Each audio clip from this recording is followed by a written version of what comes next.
ಶ್ರೀ ಗುರುಭ್ಯೋ ನಮಃ.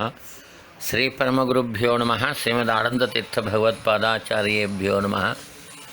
ವಿಷ್ಣು ಸಹಸ್ರನಾಮದ 12ನೇ ಶ್ಲೋಕದ ಅರ್ಥವನ್ನು ಇವತ್ತು ಚಿಂತನೆ ಮಾಡೋಣ. ವಸುರು ವಸುಮನ ಸತ್ಯ ಸಮಾತ್ಮ ಸಂಮಿತ ಸಮಃ ಅಮೋಘ ಪುಂಡರೀಕಾಕ್ಷ ವೃಷಕರ್ಮ ವೃಷಾಕೃತಿ ಅಂತ 10 ಶಬ್ದದ ಒಂದು ಶ್ಲೋಕ ಇದು. ಇದರಲ್ಲಿ ವಸುಹು ಹಾಗೆ ಅಂತನ್ನೋ ಕಾಲಕ್ಕೆ ಪರಮಾತ್ಮನಿಗೆ ಎಲ್ಲ ಧನಗಳನ್ನ ಕೊಡೋಬವನು.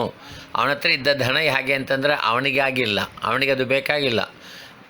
ಭಕ್ತರಿಗೆ ಕೊಡೋದಕ್ಕೋಸ್ಕರವಾಗಿ ಧನ ಸಂಪತ್ತುಗಳನ್ನು ಇಟ್ಟಿದ್ದಾನೆ. ಆ ಭಗವಂತನ ಶ್ರೀಕರ ರೂಪವನ್ನು ಹೇಳುವಾಗ ವಸುತರ್ಪಯಾಣ ಅಂತಂತಾರೆ.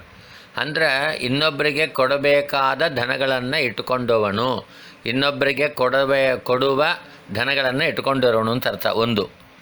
ಇನ್ನೊಂದು ಅರ್ಥದಲ್ಲಿ ವಸು ಅಂತಂದರೆ ಸರ್ವತ್ರ ವಸತಿ ಇತಿ ವಸುಹು, ಎಲ್ಲ ಜಾಗದಲ್ಲಿಯೂ ವಾಸ ಮಾಡ್ತಾನಾದ್ದರಿಂದ ಅವನಿಗೆ ವಸು ಅಂತ ಕರೀತಾರೆ. ವಂ ಜ್ಞಾನಂ ಸೂತೆ ಅಂಥೇಳಿ ಹಾಗ ವಸು ಅಂತ ಅನ್ನೋ ಶಬ್ದಕ್ಕೆ ಇದು ಅರ್ಥ. ಇನ್ನು ವಸುಮಾನಃ ಅಂತಂದರೆ ತನ್ನ ಸೇವಕರು ಯಾರಿದ್ದಾರೋ ಆ ಸೇವಕರಲ್ಲಿ ಒಳ್ಳೆಯ ಮನಸ್ಸು ಇಟ್ಟವನು ಅಂತ ಅರ್ಥ. ಪರಮಾತ್ಮನು ಅಂದರೆ ಸೇವಕನಲ್ಲಿ ಯೋಗ್ಯವಾದ ಮನಸ್ಸು ಇಟ್ಟವನು. ನಮ್ಮ ಸೇವಕ ಅಂತಂದರೆ ಅವನಿಗೆ ಹೇಗಾರು ಹೋಗಲಿ ಅಂತಲ್ಲ, ಒಳ್ಳೆಯ ಮನಸ್ಸು ಅಂತಂದರೆ ಅನುಗ್ರಹಪೂರ್ವಕವಾದ ಮನಸ್ಸನ್ನು ಇಟ್ಟವನು ಹಾಗೆ ಅಂತ ಅರ್ಥ. ವಸುಮನಾಹ ಭಕ್ತ ಸಮರ್ಪಿತ. ಇನ್ನೊಂದು ಅರ್ಥದಲ್ಲಿ ವಸುಮನಾಹ ಅಂತಂದರೆ ಭಕ್ತರು ಏನು ಸಮರ್ಪಣೆ ಮಾಡ್ತಾರೋ ವಸ್ತುಗಳಾಗಲಿ, ನೀರಾಗಲಿ, ದ್ರವ್ಯ ಆಗಲಿ ಅಥವಾ ಶಮಂತಕಮಣಿ ಇಂಥದ್ದಾಗಲಿ ಅದರಲ್ಲಿ ತನ್ನ ಮನಸ್ಸನ್ನು ಇಟ್ಟವನು. ಅಂದರೆ ಪರಮಾತ್ಮ ಪೂರ್ಣನಾದವನು. ಅವನಿಗೇನು ನೈವೇದ್ಯ ಬೇಕಾಗಿಲ್ಲ, ಬಂಗಾರ ಬೇಕಾಗಿಲ್ಲ, ನೀರು ಕೊಡಬೇಕಾಗಿಲ್ಲ. ಆದರೆ ದೇವರ ಗೀತೆಯಲ್ಲಿ ಏನು ಹೇಳಿದ, ಪತ್ರಂ ಪುಷ್ಪಂ ಫಲಂ ತೋಯಂ ಯೋಮೇ ಭಕ್ತಿಯ ಪ್ರಯಚ್ಛತಿ ಅಂತ ಹೇಳಿ ಪರಮಾತ್ಮ ಹೇಳ್ತಾನೆ. ಯಾರು ಭಕ್ತಿಯಿಂದ ನನಗೆ ಒಂದು ಸಣ್ಣ ತುಳಸಿ ಪತ್ರ ಆಗಲಿ, ನೀರಾಗಲಿ, ಒಂದು ಹೂವಾಗಲಿ ಸಮರ್ಪಣೆ ಮಾಡಿದರೆ ನಾನು ಪ್ರೀತಿಯಿಂದ ತಗೋತೇನೆ ಅಂತ. ಅವನಿಗೆ ಯಾವುದೂ ಬೇಕಾಗಿಲ್ಲ, ಅವನು ಪೂರ್ಣ. ಅವನಿಗೆ ಹಸಿವೆ ಇಲ್ಲ, ನೀರಡಿಕೆ ಇಲ್ಲ, ಒಂದು ಪದಾರ್ಥ ಬೇಕು ಅಂತ ಅಪೇಕ್ಷೆ ಇಲ್ಲ. ಒಂದು ಪದಾರ್ಥ ಇಲ್ಲದೆ ಹೋದರೆ ಅವನಿಗೆ ಕಡಿಮೆ ಆಗ್ತಾನಂತಿಲ್ಲ. ಆದರೆ ಇದೆಲ್ಲ ನಮ್ಮಲ್ಲಿ ದೋಷಗಳಿದೆ. ಒಂದು ಪದಾರ್ಥ ನಮ್ಮ ಹತ್ರ ಇಲ್ಲದೆ ಹೋದರೆ ಅದು ನಮಗೊಂದು ಕಡಿಮೆ ಆಗತ್ತೆ.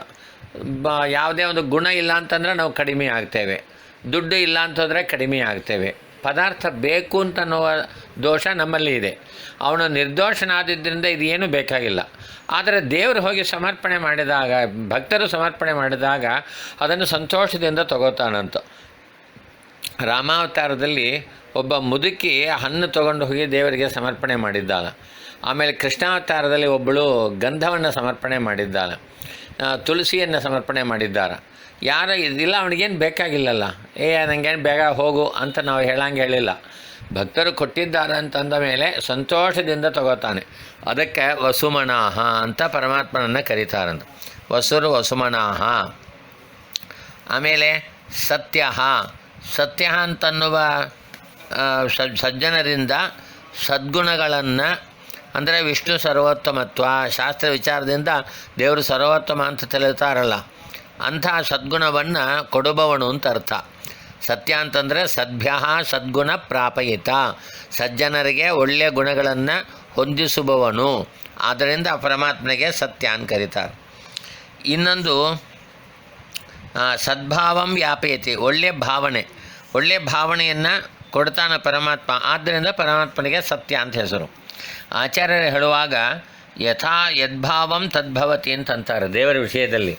ಪರಮಾತ್ಮನನ್ನು ನಾವು ಯಾವ ರೀತಿಯಿಂದ ನಾವು ಉಪಾಸನ ಮಾಡ್ತೇವೋ ಅದು ನಮಗೆ ಫಲವಾಗಿ ಬರ್ತದೆ. ದೇವರನ್ನು ಒಳ್ಳೆಯ ಗುಣಪೂರ್ಣ ಅಂತ ಉಪಾಸನ ಮಾಡಿದೇವು ಅಂತ ಇಟ್ಕೊಳ್ರಿ, ನಮಗೆ ಒಳ್ಳೆಯ ಗುಣ ಬರ್ತದೆ. ದೇವರಿಗೆ ಗುಣವೇ ಇಲ್ಲ, ಅವನು ಸುಮ್ಮನೆ ಒಂದು ಜಡದಂತೆ ಇದ್ದಾನೆ ಅಂತ ಹೀಗೆ ತಿಳ್ಕೊಂಡೇವೆ ಅಂತಂದರೆ ನಾವು ಜಡವಾಗಿ ಆಗಿಬಿಡ್ತೇವೆ. ಏನು ಗುಣವೂ ಬರೋದಿಲ್ಲ. ನಾವು ಏನು ಭಾವನೆ ಇದೆ ಅದೇ ನಮಗೆ ಬರೋದು. ಹಾಗಾಗಿ ಪರಮಾತ್ಮ ಸಜ್ಜನರಿಗೆ ಒಳ್ಳೆಯ ಗುಣವನ್ನು ಕೊಡುವವನು ಅಂತ ಅರ್ಥ. ಸದ್ಭಾವಂ ಪ್ರಾಪಯತಿ, ಸದ್ಭಾವಂ ವ್ಯಾಪಯೇದ್ಯಸ್ಮಾತ್ ಸತ್ಯಂ ತತ್ತೇನ ಕಥ್ಯತೆ ಅಂತ ಹೇಳಿದೆ. ಒಳ್ಳೆಯ ಭಾವನೆಯನ್ನು ಕೊಡ್ತಾನಾದ್ದರಿಂದ ಪರಮಾತ್ಮನಿಗೆ ಸತ್ಯಂ ತೇನ ಕಥ್ಯತೆ, ಆ ಕಾರಣದಿಂದ ಅವನಿಗೆ ಸತ್ಯ ಅಂತಂತಾರೆ. ಇನ್ನು ಮುಂದಿನದು ಸಮಾತ್ಮ ಅಂತಂದರೆ ಸರ್ವೋತ್ತಮ ಸ್ವರೂಪ ಉಳ್ಳವನು ಅಂತ ಅರ್ಥ.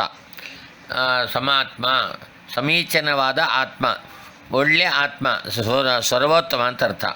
ಇನ್ನೊಂದು ಸಮಾತ್ಮದಲ್ಲಿ ಸ ಮಾ ಆತ್ಮ ಅಂತಿದೆ. ಆ ಸ ಮ ಆತ್ಮ ಶಬ್ದ ಕರ್ಕೊ ಅದಕ್ಕೆ ಅನ್ನುವಾಗ ಸಮಾತ್ಮ ಅಂತಂದ್ರೆ ಮಾ ಅಂತಂದ್ರೆ ರಮಾ ಲಕ್ಷ್ಮಿ, ಆತ್ಮ ಅಂತಂದರೆ ಚತುರ್ಮುಖ ಬ್ರಹ್ಮದೇವರು. ಇವರಿಬ್ಬರು ಸಹಿತವಾಗಿ ಯಾವಾಗಲೂ ಇರ್ತಾನಾದ್ದರಿಂದ ಪರಮಾತ್ಮನಿಗೆ ಸಮಾತ್ಮ ಅಂತ ಕರೀತಾರೆ. ಇನ್ನೊಂದು ಅರ್ಥ ಸಾರತ್ವಾತ್ ಸಹ, ಅವನು ಸಾರರೂಪವಾಗಿದ್ದಾನೆ, ಆದ್ದರಿಂದ ಪರಮಾತ್ಮನಿಗೆ ಸಹ ಅಂತ ಕರೀತಾರೆ. ಮಾಯಾ ಮಾತ್ಮ ಯಸ್ಯ ಇತಿವ, ಆ ಯಾವ ಸಾರ ರೂಪ ಇದೆ ಅದೇ ತನ್ನ ಆತ್ಮನಾಗಿ ಇಟ್ಕೊಂಡಿದ್ದಾನಾದ್ದರಿಂದ ಪರಮಾತ್ಮನಿಗೆ ಸಮಾತ್ಮ ಅಂತ ಕರೀತಾರೆ. ಇನ್ನೊಂದು ಅರ್ಥ ಮಾಯಾ ಆತ್ಮ ಮನೋ ಯಸ್ಮಿನ್ ಇತಿವ ಮಾತ್ಮ. ಮಾಯಾ ಅಂತಂದರೆ ಇಚ್ಛಾ ಅಂತನ್ನೋದು ನಮಗೆ ಹುಟ್ಟಿ ಬರುತ್ತದೆ. ಪರಮಾತ್ಮನಿಗೆ ಇಚ್ಛೆ ಅಂತನ್ನೋದು ಸ್ವರೂಪಭೂತ, ಅದು ಅವನ ಜೊತೆಗೇ ಸೇರಿಕೊಂಡಿದೆ. ಆದ್ದರಿಂದ ಅಂಥ ಇಚ್ಛಾವುಳ್ಳ ಆ ಮನಸ್ಸನ್ನು ಯಾರಲ್ಲಿ ಇದೆ ಅವನಿಗೆ ಮಹಾತ್ಮ ಅಂತ ಕರೀತಾರೆ. ಸಹ ಅಂತಂದರೆ ಸಾರರೂಪವಾದ ಇಚ್ಛೆಯನ್ನು ತನ್ನ ಮನಸ್ಸಾಗಿ ಅದೇ ಮನಸ್ಸಾಗಿ ಉಳ್ಳವನಾದ್ದರಿಂದ ಪರಮಾತ್ಮನಿಗೆ ಸಮಾತ್ಮ ಅಂತ ಹೇಳಿ ಕರೀತಾರೆ. ಇನ್ನೊಂದು ವಿಷಯದಲ್ಲಿ ಮಾ ಅಂತಂದರೆ ಜ್ಞಾನ ಅಂತ ಅರ್ಥ, ಮಯ ಅಂತಂದರೆ ಜ್ಞಾನದಿಂದ, ಸಹಿತಾಹ ಜ್ಞಾನದಿಂದ ಕೂಡಿದವರು ಸಮ ಅಂದರೆ ಜ್ಞಾನಿಗಳು ಅಂತ ಅರ್ಥ. ಆ ಜ್ಞಾನಿಗಳಿಗೆ ಆತ್ಮ ಸ್ವಾಮಿಯಾಗಿದ್ದಾನೆ, ಆದ್ದರಿಂದ ಪರಮಾತ್ಮನಿಗೆ ಸಮಾತ್ಮ ಅಂತ ಕರೀತಾರೆ. ಬಹಳ ಅದ್ಭುತವಾದ ವ್ಯಾಖ್ಯಾನವನ್ನು ನೋಡ್ತೇವೆ ಇಲ್ಲಿ. ಇನ್ನೊಂದು ಸಂಮಿತಃ, ಸಂತಂದರೆ ಚೆನ್ನಾಗಿ ಅಂತ ಅರ್ಥ, ಮಿತಃ ಅಂತಂದ್ರೆ ಅಳತೆ. ಪರಮಾತ್ಮನನ್ನು ಪ್ರಮಾಣಗಳಿಂದ ಚೆನ್ನಾಗಿ ಅಳತೆ ಮಾಡಲಿಕ್ಕಾಗೋದಿಲ್ಲ, ಅವನು ಸಾಮಾನ್ಯವಾಗಿ ಅಳತೆ ಮಾಡಲಿಕ್ಕಾಗೋದಿಲ್ಲ. ಆದರೆ ಪ್ರಮಾಣಗಳಿಂದ ಅವನನ್ನು ಅಳತೆ ಮಾಡಲಿಕ್ಕಾಗೋದು. ಶಾಸ್ತ್ರಗಳು, ವೇದ ಮತ್ತು ಉಪನಿಷತ್ತುಗಳು ಇವುಗಳೆಲ್ಲ ಪ್ರಮಾಣಗಳು. ಇದು ಏನು ಹೇಳ್ತದೆ? ಪರಮಾತ್ಮನಿಗೆ ಗುಣಪೂರ್ಣ, ನಿರ್ದೋಷ, ಸ್ವತಂತ್ರ, ಸರ್ವೋತ್ತಮ, ಸರ್ವಜ್ಞ, ಇದಕ್ಕೆಲ್ಲ ಪ್ರಮಾಣಗಳು ಕೊಡ್ತದೆ. ಇದು ಚೆನ್ನಾಗಿ ವೇದ ಉಪನಿಷತ್ತುಗಳು ಪ್ರಮಾಣಗಳಿಂದ ತಿಳಿಯಲ್ಪಡುತ್ತಾನಾದ್ದರಿಂದ ಅವನಿಗೆ ಸಂಮಿತಃ ಎಂಬುದಾಗಿ ಕರೀತಾರೆ. ಇನ್ನೊಂದು ಅರ್ಥದಲ್ಲಿ ಸಮ್ಯಕ್ ಪುರನಾಶಕ. ಸಮ್ಯಕ್ ಅಂತಂದ್ರೆ ನಮ್ಮ ಪುರ ಅಂತಂದರೆ ಶರೀರ, ನಮ್ಮ ಶರೀರವನ್ನು ಚೆನ್ನಾಗಿ ನಾಶ ಮಾಡೋನು ಅಂತ ಅರ್ಥ. ಜೀವನ ಶರೀರದಲ್ಲಿ 7 ಆವರಣ, 7 ಸುತ್ತು ಇದೆ. ಅದರಲ್ಲಿ 4ನೇ 7 ಶರೀರ. ಇದು ಮೇಲೆ ನಾವು ಕಾಣ್ತಾ ಇರೋದು ಸ್ಥೂಲ ಶರೀರ, ಇದರ ಒಳಗೆ ಅನಿರುದ್ಧ ಶರೀರ, ಪ್ರದ್ಯುಮ್ನ ಶರೀರ, ಲಿಂಗ ಶರೀರಗಳ ಇದೆ. ಆಗ ಆ ಲಿಂಗ ಶರೀರ ಅಂತ ಏನಿದೆ ಅದು ನಮ್ಮನ್ನು ಬಿಟ್ಟು ಹೋಗ್ಬಿಡ್ತು ಅಂತಂದರೆ ನಾವು ಮೋಕ್ಷಕ್ಕೆ ಸಿದ್ಧ ಆಗಿಬಿಟ್ಟೇವೆ ಅಂತ ಅರ್ಥ. ಒಂಥರ ನಮಗದು ಧೈರ್ಯ, ಮೋಕ್ಷ ನಮಗೆ ಖಂಡಿತ ಸಿಗತ್ತೆ ಅಂಥೇಳಿ. ಆ ಲಿಂಗ ಶರೀರವನ್ನು ನಾಶ ಮಾಡೋಣಾದ್ದರಿಂದ ಪರಮಾತ್ಮನಿಗೆ ಸಂಮಿತಃ ಅಂತ ಕರೀತಾರೆ. ಆಮೇಲೆ ಇನ್ನೊಂದು ಅರ್ಥದಲ್ಲಿ ಸಮ್ಯಂಗ್ ಮಿಥಂ ಜಗತ್ತ್ರತಯಂ ಏನೈತಿವ, ಚೆನ್ನಾಗಿ ಮಿತ ಅಂತಂದರೆ ಅಳತೆ. 3 ಲೋಕವನ್ನು ಚೆನ್ನಾಗಿ ಅಳೆದವನು, ಯಾರಿಂದ ಅಳೆಯಲ್ಪಟ್ಟಿದೆ ಅವನಿಗೆ ಸಂಮಿತ ಅಂತ ಕರೀತಾರೆ. ವಾಮನ ರೂಪದಲ್ಲಿ ವಾಮನಾವತಾರ ಹೋಗಿ 3 ಪಾದ 3 ಹೆಜ್ಜೆಯನ್ನು ಭೂದಾನ ತೊಗೊಂಡಲ್ಲ, ಅವಾಗ ಏನು ಮಾಡಿದ? 3 ಲೋಕವನ್ನು 3 ಹೆಜ್ಜೆಯಿಂದ ಅಳೆದುಬಿಟ್ಟ. ಸುಮ್ಮನೆ ಒಂದು ಚೂರು, ಒಂದು ಡ್ರಾಪ್, ಒಂದು ಕಡುಗಳವು ಕೂಡ ದೂರ ಬಿಟ್ಟಿಲ್ಲ, ಅದನ್ನು ಎಲ್ಲ ಚೆನ್ನಾಗಿ ಅಳೆದುಬಿಟ್ಟ. ಅದಕ್ಕೆ ಅವನಿಗೆ ಸಂಮಿತ ಅಂತ ಅಂತಾರೆ. ಅದಕ್ಕೆ ವಾದಿರಾಜರು ವರ್ಣನೆ ಮಾಡುವಾಗ ಮಿತ ಜಗತ್ತ್ರತಯಾಯ ಜಿತಾರಯೇ ಅಂಥೇಳಿ ವರ್ಣನೆಯನ್ನು ಮಾಡ್ತಾರೆ. ಸಂಮಿತಃ ಹಾಗೆ ಅಂತ ಅರ್ಥ. ಇನ್ನೊಂದು ಪ್ರಮಾಣಗಳಿಂದ ಅವನಿಗೆ ಚೆನ್ನಾಗಿ ತಿಳ್ಕೋಬೋದು. ಆದರೆ ಒಂದು ಅಳತೆ ಮಾಡಿ ಇವನು ಇಷ್ಟು ಇದ್ದಾನಂತ ತಿಳಿಯೋಣ ಅಂತಂದರೆ ವಾಮನಾವತಾರದಲ್ಲಿ ದಾನವನ್ನು ತಗೊಂಡ ಮೇಲೆ ತ್ರಿವಿಕ್ರಮ ರೂಪ ಎತ್ತಿದಾಗ ಆ ತ್ರಿವಿಕ್ರಮನ ಕಾಲು ಕಾಣಿಸಿಲ್ಲ, ತಲೆಯೂ ಕಾಣಿಸಿಲ್ಲ ಅವನಿಗೆ. ಸಮ್ಯಂಗ್ ಮಿತಃ ನ ಭವತಿ ಇತಿ ಅಸಮ್ಮಿತಃ. ಇದು ಇನ್ನೊಂದು ಪಾಠ. ಸಮಾತ್ಮ ಸಂಮಿತ ಸಮಃ ಅಂತಿದಲ್ಲ, ಸಮಾತ್ಮ ಸಂಮಿತ ಸಮಃ. ಒಂದು ಆಕಾರದಲ್ಲಿ ಜಾಸ್ತಿ ಮಾಡಿದೇವೆ ಅಂತಂದರೆ ಸಮಾತ್ಮ ಅಸಮ್ಮಿತಃ ಸಮಃ ಅಂತ ಇನ್ನೊಂದು ಪದವೂ ಮಾಡಲಿಕ್ಕೆ ಬರ್ತದೆ. ಅಸಮ್ಮಿತ ಅಂತ ಒಂದು ವೇಳೆ ನಾವು ಪಾಠ ಇಟ್ಕೊಂಡೇವೆ ಅಂತಂದರೆ ಚೆನ್ನಾಗಿ ಅಳತೆ ಮಾಡಿ ಅವನನ್ನು ತಿಳಿಯಲಿಕ್ಕೆ ಆಗೋದಿಲ್ಲ, ಆದ್ದರಿಂದ ಅವನಿಗೆ ಅಸಮ್ಮಿತ ಅಂತ ಕರೀತಾರೆ. ಇದು ಅರ್ಥ. ಆಮೇಲೆ ಸಮಃ ಅಂತಂದರೆ ಸಪ್ರಮಾಣ ದಾನವಾನ್. ಪರಮಾತ್ಮನು ಪರಿಮಿತಿಯಾಗಿ ಪೋಷಣ ಮಾಡ್ತಕ್ಕವನು ಅಂತ ಅರ್ಥ. ಅಂದರೆ ಸಮಃ ಅಂತಂದರೆ ಮಾ ಅಂತಂದರೆ ಲಕ್ಷ್ಮಿ, ಲಕ್ಷ್ಮಿಯಿಂದ. ಆಮೇಲೆ ಮಾ ಅಂತಂದರೆ ಜ್ಞಾನ ವೇದಗಳು, ವೇದವೇ ಮೊದಲಾದ ಪ್ರಮಾಣಗಳಿಂದ ಸಹಿತತ್ವಾತ್ ಸಮಃ. ಲಕ್ಷ್ಮಿಯಿಂದ ಕೂಡಿದ್ದಾನೆ, ವೇದ ಪ್ರಮಾಣಗಳಿಂದ ಕೂಡಿದ್ದಾನೆ, ಆದ್ದರಿಂದ ಅವನಿಗೆ ಸಮ ಅಂತ ಕರೀತಾರೆ. ಇನ್ನೊಂದು ಪರಮಾತ್ಮನಿಗೆ ಸಮ ಅಂತ ಅನ್ನೋದು ಎಲ್ಲ ರೂಪದಲ್ಲಿಯೂ ಸಮಾನವಾಗಿದ್ದಾನೆ. ಅದು ಮನುಷ್ಯನಾದರೂ ಸರಿ, ಆಮೇಲೆ ಆಣೆ, ಕತ್ತೆ, ಹಂದಿ, ಆಮೇಲೆ ನಾಯಿ ಮೊದಲಾದ ಯಾವುದೇ ಅಧಿಷ್ಠಾನಗಳು ಆದರೂ ಸರಿ, ಎಲ್ಲ ಅಧಿಷ್ಠಾನದಲ್ಲಿಯೂ ಪರಮಾತ್ಮ ಇದ್ದಾನೆ, ಜಡ ಪದಾರ್ಥಗಳಲ್ಲಿಯೂ ಪರಮಾತ್ಮ ಇದ್ದಾನೆ. ಆದರೆ ಈ ಅಧಿಷ್ಠಾನಗಳಲ್ಲಿ ಇದು ದೊಡ್ಡದು ಚಿಕ್ಕದು, ಇದು ಒಳ್ಳೆಯದು ಕೆಟ್ಟದು ಅಂತನ್ನುವುದು ಈ ಅಧಿಷ್ಠಾನ ರೂಪಗಳಿದೆ. ಯಾಣೆ, ಹಂದಿ ಇವುಗಳಲ್ಲಿ ವ್ಯತ್ಯಾಸ ಇದೆ, ಮನುಷ್ಯರಿಗೂ ಪ್ರಾಣಿಗಳಿಗೂ ವ್ಯತ್ಯಾಸ ಇದೆ. ಆದರೆ ಈ ಮನುಷ್ಯ ಪ್ರಾಣಿಗಳಲ್ಲಿ ಇರುವ ಭಗವಂತನ ರೂಪ ಏನಿದೆ ಇದು ಎಂದಿಗೂ ಸಮವಾಗಿದೆ. ಆದ್ದರಿಂದ ಅವನಿಗೆ ಸಮ ಅಂತ ಹೆಸರು. ಮನುಷ್ಯನಲ್ಲಿ ಇದ್ದ ದೇವರು ಯೋಗ್ಯನೇ, ಸರ್ವೋತ್ತಮನೇ. ಪ್ರಾಣಿಗಳಲ್ಲಿ ಇದ್ದ ದೇವರು ಸರ್ವೋತ್ತಮನೇ. ಸಾಮಾನ್ಯ ಜಡ ಪದಾರ್ಥಗಳಲ್ಲಿ ಇರುವ ಭಗವಂತನೂ ಸರ್ವೋತ್ತಮನೇ ಆಗಿದ್ದಾನೆ. ಆದ್ದರಿಂದ ಅವನಿಗೆ ಸರ್ವತ್ರ ಸರ್ವರೂಪೇಶು ಸಮತ್ವಾತ್ ಅಂತಂತಾರೆ. ಅವನು ಸಮನಾಗಿ ಇದ್ದಾನೆ. ಆಮೇಲೆ ಪರಮಾತ್ಮನಿಗೆ ಸಮ ಅಂತ ಸಪ್ತಮ ಸ್ಕಂದ ಭಾಗವತದಲ್ಲಿ ಹೇಳುವಾಗ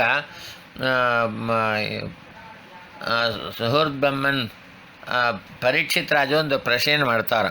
ಸಮಪ್ರಿಯ ಸುಹೃದ್ ಬ್ರಹ್ಮನ್ ಭೂತಾನಾಂ ಭಗವಾನ್ ಸ್ವಯಂ ಎಂಬುದಾಗಿ. ಪರಮಾತ್ಮನಿಗೆ ಸಮ ಅಂತ ಕರೀತಾರೆ, ಯಾಕೆ ಅವನಿಗೆ ಸಮ ಅಂತ ಕರೀತಾರೆ, ಹಾಗೆ ಇಲ್ವಲ್ಲ ಅಂತ ಒಂದು ಪ್ರಶ್ನೆ ಬರ್ತದೆ. ಹಾಗೆ ಅದಕ್ಕೆ ಉತ್ತರ ಕೊಡುವಾಗ ಭಾಗವತ ಏನು ಉತ್ತರ ಕೊಟ್ಟಿದೆ ಅಂತಂದರೆ, ಅವನಿಗೆ ಅವರವರಿಗೆ ಯೋಗ್ಯವಾದ ಫಲವನ್ನು ಕೊಡ್ತಾನಾದ್ದರಿಂದ ಅವನು ಸಮ. ಯಾಕೆಂದರೆ ಅಲ್ಲಿ ಪರೀಕ್ಷಿತ್ ರಾಜ ಏನು ಪ್ರಶ್ನೆ ಮಾಡ್ತಾರೆ, ದೇವತೆಗಳಿಗೆ ಒಳ್ಳೆಯ ಫಲವನ್ನು ಕೊಡ್ತಾನೆ, ದೈತ್ಯರಿಗೆ ಸಂಹಾರ ಮಾಡ್ತಾನೆ, ಕೆಟ್ಟದಾಗಿರುವ ಫಲವನ್ನು ಕೊಡ್ತಾನೆ. ಹಾಗಿರೋ ಕಾಲಕ್ಕೆ ಅವನಿಗೆ ಹೇಗೆ ಸಮ ಅಂತ ಹೇಳಲಿಕ್ಕೆ ಬರ್ತದೆ ಅಂಥೇಳಿ ಅವರು ಪ್ರಶ್ನೆ. ಯಾಕೆ ಒಬ್ಬರಿಗೆ ಒಳ್ಳೇದು ಮಾಡ್ದ, ಒಬ್ಬರಿಗೆ ಕೆಟ್ಟ ಮಾಡ್ದ ಅಂತನ್ನೋ ಕಾರಣಕ್ಕೆ ಅವನು ಅಸಮ ಅಂತ ಆಗೋದಿಲ್ಲ, ಸಮನೇ ಆಗಿದ್ದಾನೆ. ಯಾಕೆ? ಅವರವ್ರ ಯೋಗ್ಯತೆ ಏನಿದೆಯೋ ಅದಕ್ಕೆ ತಕ್ಕಂತೆ ಫಲ. ಪರೀಕ್ಷೆ ಚೆನ್ನಾಗಿ ಬರೆದ್ರೆ 100 ಮಾರ್ಕ್ ಕೊಡ್ತಾರೆ, ಪರೀಕ್ಷೆ ಬರೋದಿಲ್ಲ ಅಂತಂದರೆ 10 ಮಾರ್ಕ್ ಕೊಡ್ತಾರೆ. ಇಬ್ಬರು ಸ್ಟೂಡೆಂಟು ಒಂದೇ ಕ್ಲಾಸಲ್ಲಿ ಓದಿದ್ದಾರೆ, ಇಬ್ಬರು ಮನುಷ್ಯರೇ. ಯಾಕೆ ಒಂದೇ ಬೇರೆ ಬೇರೆ ನೀವು ಕೊಟ್ರಿ ಅಂತ ಟೀಚರಿಗೆ ಹೋಗಿ ಕೇಳ್ತಾರ? ಅವನ ಸಾಧನೆ, ಅವನ ಓದು ಅಷ್ಟೇ ಇದೆ. ಆಗ ಯೋಗ್ಯತೆಗೆ ತಕ್ಕಂತೆ ಫಲವನ್ನು ಕೊಡ್ತಾನಾದ್ದರಿಂದ ಅವನಿಗೆ ಸಮ ಅಂತ ಕರೀತಾರೆ. ಇದೊಂದು ಕಾರಣಕ್ಕೂ ಕೂಡ. ಆಮೇಲೆ ಸಮಃ ಅಮೋಘ ನೈವಿಧ್ಯತೆ ಮೋಘಂ. ಈ ಜಗತ್ತಿನ ಸೃಷ್ಟಿ ಮೊದಲಾದವುಗಳು ಏನು ಮಾಡಲ್ಪಟ್ಟಿದೆ ಇದು ಬಂದು ನಮಗೆ ಅಮೋಘವಾದದ್ದು. ಇದೇನು ಸಾಮಾನ್ಯವಾದದ್ದಲ್ಲ. ಸೃಷ್ಟಿಯಾದಿಗಳು ಸಾಮಾನ್ಯವಾದದ್ದಲ್ಲ. ಆದ್ದರಿಂದ ಅಮೋಘವಾದದ್ದು, ಅಪರೂಪವಾದದ್ದು. ಇದನ್ನು ಮಾಡಿದ್ದಾನಾದ್ದರಿಂದ ಪರಮಾತ್ಮನಿಗೆ ಅಮೋಘ ಎಂಬುದಾಗಿ ಕರೀತಾರಂತ. ಇನ್ನೊಂದು ಅರ್ಥದಲ್ಲಿ ನಿಷ್ಫಲವಾದ ಕರ್ಮ ಇಲ್ಲದೇ ಇರೋನು ಅಂತ ಅರ್ಥ. ದೇವರು ಏನಾರು ಕೆಲಸ ಮಾಡಿದ ಅಂತಂದರೆ ಅದಕ್ಕೊಂದು ಫಲ ಇದ್ದೇ ಇರ್ತದೆ. ಫಲ ಇಲ್ಲದೇ ಇರುವ ಕೆಲಸ ಮಾಡೋದಿಲ್ಲ. ಮನುಷ್ಯರು ಮಾಡುವ ಕರ್ಮಗಳಲ್ಲಿ ಫಲ ಇಲ್ಲದೇ ಹೋಗುತ್ತದೆ ಬೇರೆ ಬೇರೆ ಕಾರಣಗಳಿಂದ. ಆದರೆ ಭಗವಂತನ ಕರ್ಮಗಳು ಸೃಷ್ಟಿ, ಸ್ಥಿತಿ, ಸಂಹಾರ ಯಾವುದೇ ಕೆಲಸ ಮಾಡಿದ್ರೂ ಕೂಡ ಅದಕ್ಕೊಂದು ಫಲ ಅಂತನ್ನೋದನ್ನು ಜೀವರಿಗೆ ಇಟ್ಟಿರ್ತಾನೆ. ಆದ್ದರಿಂದ ಅವನಿಗೆ ಅಮೋಘ ಅಂತ ಕರೀತಾರೆ. ಆಮೇಲೆ ಎಚ್ಚಿಕೇತ ಸತ್ಯಮಿತ್ತಂ ನಮೋಘಮಿತಿ ಶ್ರುತಿ ಎಂದು ಹೇಳಿದಂತೆ ಪರಮಾತ್ಮನಿಗೆ ಅಮೋಘ ಎಂಬುದಾಗಿ ಕರೀತಾರೆ. ಆಮೇಲೆ ಪುಂಡರೀಕಾಕ್ಷ ಪುಂಡರೀಕೆ ಇವ ಅಕ್ಷಿಣಿ ಯಸ್ಯ ಸಹ. ಪುಂಡರೀಕ ಅಂತಂದರೆ ಪುಂಡರ ಅಂತಂದರೆ ಇದು ಬೆಳ್ಳುಪ್ಪು ಅಂತ ಅರ್ಥ. ಬೆಳ್ಳಗಿರುವ ಪದ್ಮ ಇರ್ತದಲ್ಲ, ಕಮಲ ಪುಷ್ಪ, ತಾಮರೆ, வெள்ளை ತಾಮರೆ, ತಾಮರೆ ಅಂತಂತಾರಲ್ಲ, ಅದರಂತೆ ಕಣ್ಣು ಉಳ್ಳವನಾದ್ದರಿಂದ ಪರಮಾತ್ಮನಿಗೆ ಪುಂಡರೀಕಾಕ್ಷ ಅಂತ ಕರೀತಾರೆ. ಇನ್ನೊಂದು ಪುಂಡರೀಕ ಅಗ್ನಿ ಸಯೇವ ಅಕ್ಷಿ. ಪುಂಡರೀಕ ಅಂದರೆ ಒಂದು ಅಗ್ನಿಗೆ ಒಂದು ಹೆಸರಿದೆ. ಆ ಅಗ್ನಿಯಂತೆ ಕಣ್ಣು ಇದ್ದ ಆದ್ದರಿಂದ ಪರಮಾತ್ಮನಿಗೆ ಪುಂಡರೀಕಾಕ್ಷ ಅಂತ ಹೆಸರು. ಈ ಅಗ್ನಿ ಯಾವಾಗ ಬರ್ತದೆ ಹಾಗೆ ಅಂತಂದರೆ, ಈ ಅಗ್ನಿ ಅಂತನ್ನೋದು ಪರಮಾತ್ಮ ನರಸಿಂಹದೇವರಿಗೆ ಮಹಾಪ್ರಳಯ ಕಾಲದಲ್ಲಿ 3ನೇ ಕಣ್ಣು ಇಂಥ ಅಗ್ನಿಯಂತೆ ಕೆಂಪಗೆ ಮಾಡಿಕೊಂಡು ಮಹಾಪ್ರಳಯವನ್ನು ಮಾಡ್ತಾನಂತ. ಆ ಕಣ್ಣು ಆವಾಗ ತೆಗಿತಾನಂತೆ ನರಸಿಂಹ ಪರಮಾತ್ಮ. ಆದ್ದರಿಂದ ಪರಮಾತ್ಮನಿಗೆ ಪುಂಡರೀಕಾಕ್ಷ ಎಂಬುದಾಗಿ ಹೆಸರನ್ನು ಹೇಳ್ತಾರೆ. ಇನ್ನೊಂದು ಪುಂಡರೀಕ ಅಂತ ಒಬ್ಬ ಮುನಿಗಳು. ಆ ಮುನಿಗಳಲ್ಲಿ ಅವರಲ್ಲಿ ತನ್ನ ಕೃಪೆಯಿಂದ ಕೂಡಿದ ದೃಷ್ಟಿಯನ್ನು ನೋಡಿದವನು. ಕೃಪಾ ದೃಷ್ಟಿಯಿಂದ ಪರಮಾತ್ಮನನ್ನು ನೋಡಿದ ಅಂತ ದಾಸರು ವರ್ಣನೆ ಮಾಡ್ತಾರೆ. ಪುಂಡರೀಕ ಮುನಿ ಒರಿದ ನಮಿಪ ನಿಮಗೆ ಹಾಗೆ ಅಂಥೇಳಿ ದಾಸರು ಪದ ಇದೆ. ಆಗ ಪುಂಡರೀಕ ಎಂಬ ಮುನಿಗಳಿಗೆ ಕೃಪಾದೃಷ್ಟಿಯಿಂದ ನೋಡಿದ್ದಾನೆ, ಅಂಥ ಕಣ್ಣು ಉಳ್ಳವನಾದ್ದರಿಂದ ಅವನಿಗೆ ಪುಂಡರೀಕಾಕ್ಷ ಎಂಬುದಾಗಿ ಕರೀತಾರೆ. ಇನ್ನೊಂದು ವೃಷಕರ್ಮ ಅಂತ. ವೃಷಕರ್ಮ ಅಂತಂದರೆ ಪುಣ್ಯ ಶ್ರೇಯಸೆ ಸುಕೃತಂ ವೃಷಃ ಇತ್ಯುಕ್ತೆ. ವೃಷ ಅಂತನ್ನೋ ಶಬ್ದಕ್ಕೆ ಸುಕೃತ. ಸುಕೃತ ಅಂತಂದರೆ ಏನರ್ಥ? ಪುಣ್ಯ ಅಂದರ್ಥ. ವೃಷಕರ್ಮ ಹಾಗೆ ಅಂತಂದರೆ ಪುಣ್ಯಕರ್ಮ, ಪುಣ್ಯವಾದ ಪುಣ್ಯಕರ್ಮಗಳೇ ಉಳ್ಳವನು ಅಂತ ಅರ್ಥ. ಪರಮಾತ್ಮ ಮಾಡುವ ಕರ್ಮಗಳೇನಿದೆ ಪಾಪ ಕರ್ಮಗಳು ಅಂತ ಅನ್ನೋದೇ ಇಲ್ಲ ಅವನಿಗೆ. ಹಾಗಾದರೆ ಪುಣ್ಯಕರ್ಮ ಇದೆ ಅಂತ ಅಂದುಬಿಟ್ಟರೆ ಅವನಿಗೂ ಪುಣ್ಯ ಇದೆ ಅಂತ ಆಗಿಬಿಟ್ಟರೆ ಮತ್ತು ಅವನು ನಮ್ಮಂಗೆ ಆಗುತ್ತಾನಲ್ಲ. ಹಾಗೆ ಅಂತಂದರೆ ಸುಕೃತವಾದ ಒಳ್ಳೆ ಕೆಲಸಗಳನ್ನೇ ಮಾಡೋನು ಅಂತ ಅರ್ಥ. ಒಳ್ಳೆ ಕೆಲಸಗಳು ಅಂತ ಅನ್ನೋ ಕಾಲಕ್ಕೆ ಹಿರಣ್ಯಾಕ್ಷ, ಹಿರಣ್ಯಕಶಿಪು, ಕಂಸ, ಆಮೇಲೆ ಜರಾಸಂಧ ಈ ದೈತ್ಯರನ್ನು ಕೊಂದಿದ್ದು ಅವತಾರಗಳಲ್ಲಿ ಇದೆಲ್ಲ ಪುಣ್ಯಕರ್ಮಗಳೇ. ಅದಕ್ಕೆ ನರಸಿಂಹನ ರೂಪದಿಂದ ಬಂದು ಯಾವ ಇವನು ಹಿರಣ್ಯಕಶಿಪುವನ್ನು ಕೊಂದ ಮೇಲೆ, ಸಂಹಾರ ಮಾಡಿದ ಮೇಲೆ ಬ್ರಹ್ಮದೇವರು ಸ್ತೋತ್ರ ಮಾಡುವಾಗ ಇದು ಪವಿತ್ರವಾದ ಕರ್ಮ, ಅಪವಿತ್ರ ಕರ್ಮ ಅಲ್ಲ, ಇದು ಪುಣ್ಯಕರ್ಮ ಅಂತ ಸ್ತೋತ್ರ ಮಾಡಿದ್ದಾರೆ. ಪರಮಾತ್ಮನ ನೋಡಿ ಮೊದಲು ಅವಾಗ ಸ್ತೋತ್ರ ಮಾಡಿದ್ದು ಅವರೇ, ಇದು ಪುಣ್ಯಕರ್ಮ ಅಂತ ಹೇಳಿದ್ದಾರೆ.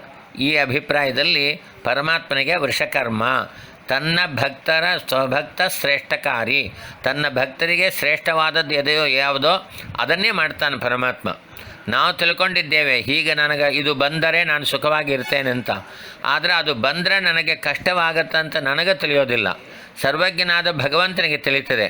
ಆದ್ದರಿಂದ ಅಂಥ ಸ್ಥಿತಿಯನ್ನು ಕೊಡೋದಿಲ್ಲ. ಅದು ದುಡ್ಡು ಆಗಲಿ, ಪದವಿ ಆಗಲಿ, ಯಾವುದೇ ಸ್ಥಾನಮಾನಗಳಾಗಲಿ ಪರಮಾತ್ಮ ಕೊಟ್ಟಿಲ್ಲ ಅಂತಂದ್ರೆ ಅದಕ್ಕೆ ಏನೋ ತೊಂದರೆ ಇದೆ ಅಂತ ಅರ್ಥ. ಅದಕ್ಕೆ ವೃಷಕರ್ಮ ಅಂತಂದರೆ ತನ್ನ ಭಕ್ತರಿಗೆ ಶ್ರೇಷ್ಠವಾದ ಒಳ್ಳೆಯದಾದ ಕೆಲಸ ಯಾವುದಿದೆಯೋ ಅದನ್ನೇ ಮಾಡೋವನು ಅಂತ ಅರ್ಥ ವೃಷಕರ್ಮ. ಆಮೇಲೆ ವೃಷಾಕೃತಿ. ವೃಷಾಕೃತಿಯನ್ನು ಪರಮಾತ್ಮನಿಗೆ ಯಾಕೆ ಹೇಳ್ತಾರೆ ಅಂತಂದ್ರೆ, ಈ ಸಾಮಗಾನದಲ್ಲಿ ಹಿಂಕಾರ ಒಂದು ಆಹ್ವಾನ ಮಾಡುವ ಒಂದು ಸಾಮಗಾನ ಇದೆ. ಆ ಗಾನದಲ್ಲಿ ಇದ್ದಾನೆ ಪರಮಾತ್ಮ. ಆದ್ದರಿಂದ ಅವನಿಗೆ ಆ ರೀತಿಯಾಗಿ ವೃಷಾಕೃತಿ ಏನು ಕರೀತಾರೆ. ವೃಷವತ್ ಪುಷ್ಟ ಆಕೃತಿ, ಪುಷ್ಟಿಯಾದ ಆಕೃತಿ ಉಳ್ಳವನು ಅಂತನ್ನೋದಕ್ಕೆ ಪರಮಾತ್ಮನಿಗೆ ವೃಷಾಕೃತಿ ಏನು ಕರೀತಾರೆ. ಈ ವೃಷಕರ್ಮ ಅಂತನ್ನೋ ಕಾಲಕ್ಕೆ ವೃಷಾಣಾಂ ನಾಸೋ ವೇದಾದಿಕರ್ಮ ಯಸ್ಯ ಸಹ. ವೃಷ ಅಂತಂದರೆ ವೀರ್ಯವೃತ್ತಿ, ಬಲವಂತವಾದ ಕೆಲಸ, ಬಲವತ್ತರವಾದ ಕೆಲಸ ಅಂತ ಅರ್ಥ. ವೃಷ ಅಂತನ್ನೋ ಶಬ್ದಕ್ಕೆ ಪುಣ್ಯ ಅಂತ ಒಂದು ಅರ್ಥ ಇದೆ. ಅದನ್ನು ಇಟ್ಕೊಂಡು ನಾವು ಪುಣ್ಯಕರ್ಮ ಅಂತ ಹೇಳಿದ್ದು. ಇಲ್ಲಿ ವೀರ್ಯವೃತ್ತಿ ಅಂತ ಅನ್ನೋದಂದರೆ ಭಾಗವತದಲ್ಲಿ ಒಂದು ಶ್ಲೋಕ ಬರ್ತದೆ. ಬದ್ಧ್ವಾ ತಾನ್ ದಾಮಭಿ ಶೌರಿ ಭಗ್ನ ವೀರ್ಯಾನ್ ಹತೋಜಸ ಅಕರ್ಷಲ್ಲೀಲಯ ಬದ್ಧಾನ್ ಬಾಲೋ ದಾರುಮಯಾನ್ ಯಥಾ ಇತಿ. ಪರಮಾತ್ಮ ಕೃಷ್ಣ ಏನು ಮಾಡಿದ, ಆಟಾಡ್ತಾರೋ ಎಲ್ಲರನ್ನ ಹಾಕಿ ಚೆನ್ನಾಗಿ ಕಟ್ಟಿಬಿಟ್ಟ ಅಂತ ಅವನು. ಆಮೇಲೆ ಬಹಳ ಸಮರ್ಥನಾದ ಭಗವಂತ ತನ್ನಲ್ಲಿ ಯುದ್ಧಕ್ಕೆ ಬಂದಾಗ ಎಲ್ಲರನ್ನ ಹಾಕಿ ಕಟ್ಟಿಬಿಟ್ಟ ಅವನು ಅಸ್ತ್ರದಿಂದ. ಇದು ಹೇಗಿತ್ತು ಅಂತಂದರೆ ಅಕರ್ಷಲ್ ಲೀಲೆಯ ಬದ್ಧಾನ್.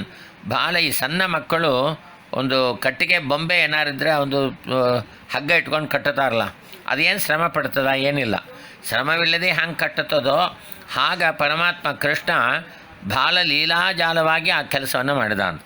ಆಗ ಪರಮಾತ್ಮ ಮಾಡುವ ಕೆಲಸ ಯಾವುದು? ಸೃಷ್ಟಿ ಮಾಡ್ತಾನೆ, ಸಂಹಾರ ಮಾಡ್ತಾನೆ, ಇಷ್ಟು ಜಗತ್ತನ್ನೇ ಪೋಷಣೆ ಮಾಡ್ತಾ ಇದ್ದಾನೆ. ಭಾಳ ಕಷ್ಟಪಡ್ತಾನೆ ಅಂತ ಅನ್ನಿಸ್ತದಲ್ಲ. ಯಾಕಂದರೆ ನಾವು ಆ ಥರ ಸಂಸಾರದಲ್ಲಿ ನೋಡ್ತೇವೆ, ಕಷ್ಟಪಟ್ಟು ಸಂಸಾರವನ್ನು ರಕ್ಷಣೆ ಮಾಡ್ತೇವೆ, ಕಷ್ಟಪಟ್ಟು ಕೆಲಸಗಳನ್ನು ಮಾಡ್ತೇವೆ. ಆದರೆ ದೇವರು ಹಾಗೆ ಮರೋದಿಲ್ಲ. ಆದ್ದರಿಂದ ವೀರ್ಯವೃತ್ತಿ ಅಸೋ ನ ವೇದಾದಿ ಕರ್ಮ. ವೃತ್ತಿಯಾದ ಅಂದರೆ ಬಲವತ್ತರವಾಗಿ ಬಹಳ ಬಲದಿಂದ ಮಾಡುವ ಕೆಲಸ ಅಂತ ಅನ್ನೋದು ದೇವರಿಗೆ ಯಾವುದೂ ಇಲ್ಲ. ಈ ಸೃಷ್ಟಿ ಕರ್ಮಗಳು ಎಲ್ಲವೂ ಕೂಡ ಲೀಲಾಜಾಲವಾಗಿ ಪರಮಾತ್ಮ ಮಾಡ್ತಾನಂತ. ಅದಕ್ಕೆ ಬ್ರಹ್ಮಸೂತ್ರದಲ್ಲಿಯೂ ಕೂಡ ಲೋಕವತ್ತು ಲೀಲಾ ಕೈವಲ್ಯಮು ಅಂತ ಅನ್ನುವ ಸೂತ್ರದಲ್ಲಿ ಇದೇನೆ ಅಂತಾರೆ. ಜಗತ್ತಿನ ಸೃಷ್ಟಿಯಾದಗಳಿಗೇನು ದೇವರು ಮಾಡ್ತಾ ಇದ್ದಾನೋ ಭಾಳ ಮಕ್ಕಳ ಆಟ ಆಡುವಂತೆ ಲೀಲಾಜಾಲ ಮಾಡ್ತಾನಂತ. ಹಾಗಾಗಿ ವಸುರು ವಸುಮನ ಸತ್ಯ ಅಂತ ಅನ್ನೋ ಕಾಲಕ್ಕೆ ಪರಮಾತ್ಮ ಎಲ್ಲ ಕಡೆ ವಾಸ ಮಾಡ್ತಾ ಇದ್ದಾನೆ, ಜ್ಞಾನವನ್ನು ಎಲ್ಲವೂ ಕೊಡ್ತಾನೆ ಅಂತನ್ನೋ ಕಾರಣದಿಂದ ಅವನಿಗೆ ವಸು ಅಂತಂತಾರೆ. ಭಕ್ತರ ಸಮರ್ಪಿತವಾದ ಯಾವುದೇ ನೀರು ಮೊದಲಾದ ಯಾವುದೇ ದ್ರವ್ಯಗಳು ಆದರೂ ಕೂಡ ಮನಃಪೂರ್ವಕವಾಗಿ ತಗೋತಾನೆ. ಅದೇ ರೀತಿಯಲ್ಲಿ ಒಳ್ಳೆಯ ಭಾವನೆಗಳನ್ನು ಎಲ್ಲರಿಗೂ ಕೊಡ್ತಾನೆ. ಚತುರ್ಮುಖ ಬ್ರಹ್ಮದೇವರಿಂದ ಪ್ರಾರಂಭ ಮಾಡಿ ಎಲ್ಲ ಮನುಷ್ಯರಲ್ಲಿ ಪ್ರಾಣಿಗಳಲ್ಲಿ ತನ್ನ ಸಮಾನವಾದ ಒಂದೇ ರೀತಿಯಾದ ರೂಪವನ್ನು ಇಟ್ಕೊಂಡಿದ್ದಾನೆ. ಆಮೇಲೆ ಚೆನ್ನಾಗಿ ಅಳತೆ ಮಾಡಲ್ಪಟ್ಟ 3 ಲೋಕಗಳನ್ನು ಚೆನ್ನಾಗಿ ಅಳತೆ ಮಾಡಿದವನು ತನ್ನನ್ನು ಮಾತ್ರ ಅಳತೆ ಮಾಡುವಂತೆ ಆಗಿಲ್ಲ ಅಂತನ್ನೋ ಕಾರಣದಿಂದ ಸಂಹಿತ ಅಸಂಹಿತ ಅಂತಂತಾರೆ. ಎಲ್ಲರಲ್ಲಿಯೂ ಒಂದೇ ರೀತಿಯಲ್ಲಿ ಇದ್ದಾನಂತನ್ನೋ ಕಾರಣಕ್ಕೆ ಸಮ ಅಂತಂತಾರೆ. ಅಮೋಘವಾದ ಕರ್ಮಗಳನ್ನು ಮಾಡ್ತಾ ಇದ್ದಾನೆ ಜಗತ್ ಸೃಷ್ಟ್ಯಾದಿಗಳು, ಆದ್ದರಿಂದ ಅಮೋಘ ಅಂತ ಕರೀತಾರೆ. ಆಮೇಲೆ ವೆಣ್ತಾಮರೆ ಅಂತಂತಾರೆ, ಬಿಳಿಯಾಗಿರುವ ತಾಮರೆ ದಳದಂತೆ ಕಣ್ಣು ಇದೆ. ಪುಂಡರಿ ಅಂಥ ಒಳ್ಳೆ ಮುನಿಗಳಿಗೆ ಕೃಪಾದೃಷ್ಟಿಯನ್ನು ಕೊಟ್ಟಿದ್ದಾನೆ. ಆಮೇಲೆ ಪುಣ್ಯವಾದ ಕರ್ಮಗಳನ್ನು ಮಾಡ್ತಾನೆ, ಒಳ್ಳೆಯ ಆಕೃತಿಗಳನ್ನು ಇಟ್ಟುಕೊಂಡಿದ್ದಾನೆ. ಆದ ಕಾರಣದಿಂದ ಪರಮಾತ್ಮನನ್ನು ಈ ಶ್ಲೋಕದಲ್ಲಿ ಇಷ್ಟು ಗುಣಗಳಿಂದ ಸ್ತೋತ್ರವನ್ನು ಮಾಡ್ತಾ ಇದೆ ವಿಷ್ಣು ಸಹಸ್ರನಾಮ. ಶ್ರೀಕೃಷ್ಣಾರ್ಪಣಮಸ್ತು.